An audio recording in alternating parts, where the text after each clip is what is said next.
Baby come and slide.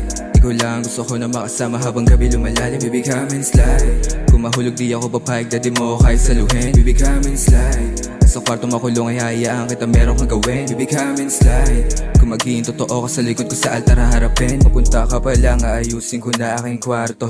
Dito na tayo para kapag ka nandito ka na maipapadamay yung gawa ko.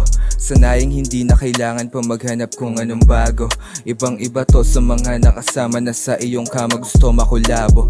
Binalot na rin na lamig kaya ready na bang makulong sa aking braso. Paglapit pa lang ng hapit na suot parang gusto ko nang ikaw aking regalo. Pagwasak ng harang na balot tila sarili ay naparetaso. Pagbukas ko sabay ibinuklat ang nabasang librong makabago. Ikaw lang gusto ko na makasama habang gabi lumalalim. Baby come and slide. Kung mahulog di ako papayag, dadi mo kahit saluhin. Baby come and slide. Sa kwarto makulong ay hayaan kita meron kang gawin. Baby come and slide. Kung magiging totoo ka sa likod ko sa altar harapin. Susungit na lang nasanay at lalapit ang malumanay yan. Yayakapin ang pangako habang sangin ka na mapapako niyan. Usapan natin lumalalim na huhukayin ang malaman ng pares ng itinatago na naramdaman na binabali lang. Galing pa yan sa aking kama, inabutan na hanggang umaga.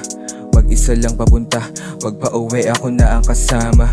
Nang hihinayang pag wala ka, di masagot ang mensahe at tawag habang nagkita kayo sa dilim. Mag-isip ka ng ipapaliwanag.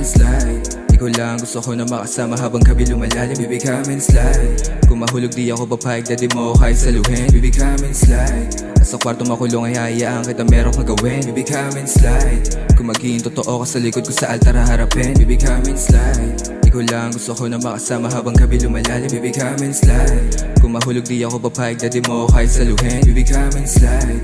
Sa kwarto makulong ay hayaan kita meron kang gawin. Baby come and slide. Kung magiging totoo ka sa likod ko sa altar harapin.